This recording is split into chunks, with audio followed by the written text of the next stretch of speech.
Me, 27 male, with my wife 30 female, of 7 years, found evidence of her possibly cheating several years ago.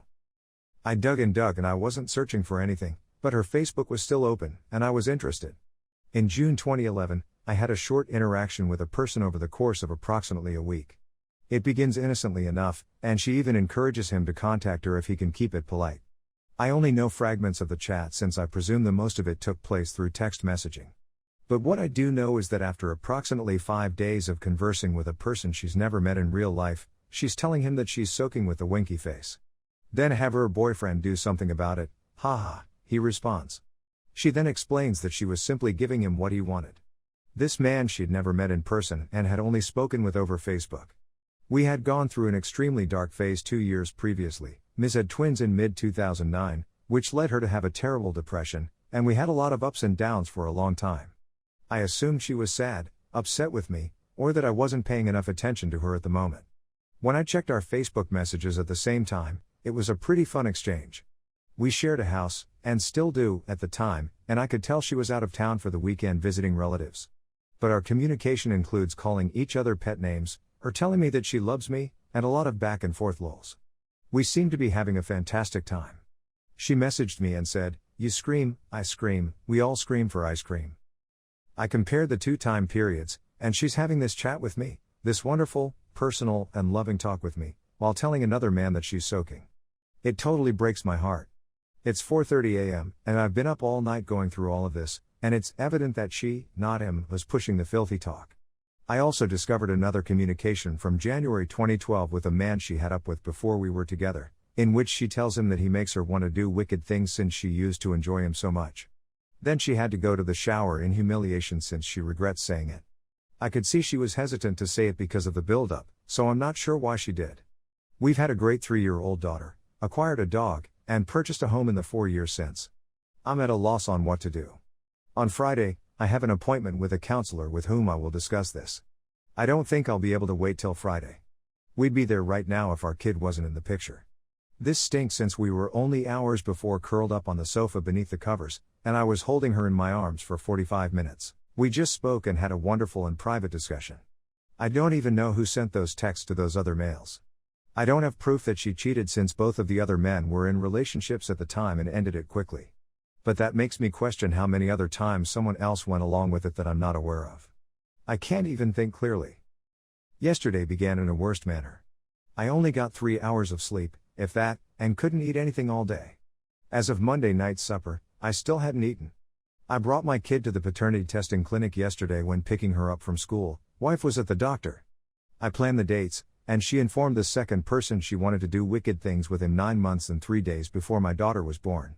My kid is a carbon copy of me, so I'm not too concerned. I went to our other home when I got off work at 5 o'clock. I had to apologize to my supervisor for being down the whole day.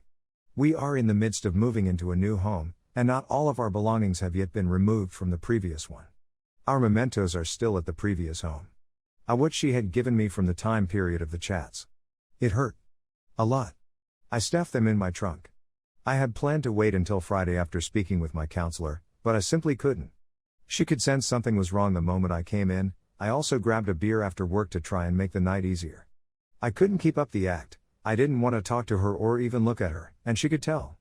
When she inquired what was bothering me so much, I just assured her we'd discuss after our kid went to bed.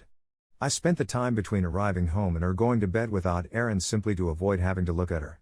Went to Walmart, came back, ran to Sonic, had a shower, etc. Once our daughter was sleeping, she jokingly remarked, "All right, let's get this griping over with," like it was going to be a high charge on the credit card or something. I informed her that the outcome of the night would be determined by her entire honesty to me and to God, and she agreed. I asked her how many persons she had slept with since we started dating, and she said, none. I asked her how many individuals she had emailed graphic images to since we started dating, and she said none. I inquired as to how many persons she had improper interactions with. She paused before responding, none. It was a dismal response. I then recounted her our whole silly, loving chat from that night, asking her if it meant anything to her and whether she remembered it. She didn't do it.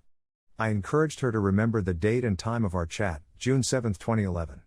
Then I took out a photo of her chat with the other man from my phone and delivered it to her. Her face became white, her shoulders drooped, And she murmured, rather sheepishly, "I don't even remember this honestly." Then I showed her the second discussion she had with the other man about his making her want to do bad things. I told her I couldn't believe she didn't remember that one, since it had been going on for 6 months. It began benign for the first few months, so I didn't mind, but it was around 4 months and then it became inappropriate. I honestly don't recall what she said in response. My rage had grown exponentially by this point. I walked out to my trunk and retrieved all of our memories from that period. We looked through every message she wrote and every present she gave me. I read everything she wrote about how much she loved me, what a terrific boyfriend I was, how she couldn't wait to spend her life with me, and so on. Reading those messages hurt so deeply. I was shouting towards the conclusion of the notes. This one right here: "You told me you loved me and sent me this message 2 stinking days after you told another man you were dripping," I said. I don't remember what I said, and I don't remember what she said. It was all a whirl of tears and cursing. I recall wondering how many of the gifts she gave me were genuine, since I couldn't understand how she could say such nice things to me while doing the same to other people. She said they were all genuine and that she meant them, but I'm not sure. I won't be able to even look at them without being reminded of what occurred. I'm not going to get into details since I honestly don't remember them. As a consequence, she became outraged at the prospect of bringing up the past and expressed sorrow for what she had said.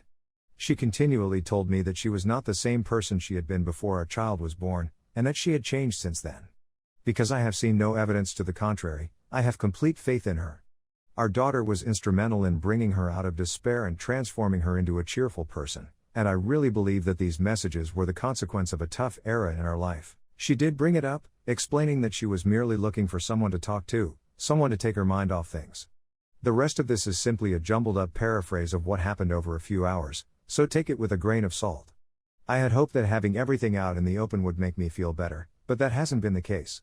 Her yelling, tears, and whatever consolation she had didn't assist her any more than anything else. It's still hurting as badly as it was before, and I'm having trouble sleeping. Honestly, I don't think I've ever had a cut this deep in my life before. She indicated that she would go if that was what I want. I'm not sure what I want at this point. I want our happiness back, and I want her to apologize for sending those messages in the first place. Having a half-hearted desire to kick her out, the other half wants her to stay just so that I may see my child on a daily basis. I think I'll make an effort to resolve the situation with my counselor on Friday. I wish this hadn't happened, and I wish she'd said something to me instead of the other guys instead of them. I'm not sure where to go from here. The love is gone, the trust is gone, and the first 2 to 3 years of our relationship are now tainted because I'll never know what she said to other people that I wasn't privy to. I'm not sure where to go from here. The love is gone, the trust is gone, and the first 2 to 3 years of our relationship are now tainted.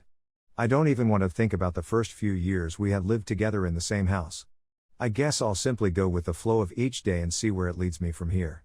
After our daughter was born, even the tiniest suggestion of indiscretion would have been enough to bring our relationship to a grinding halt. But, given how long ago that occurred and the lack of evidence that followed those communications, and believe me, I searched everywhere, I just don't know. I'm not interested in destroying my whole life. But I don't want to stay in this state for the rest of my life.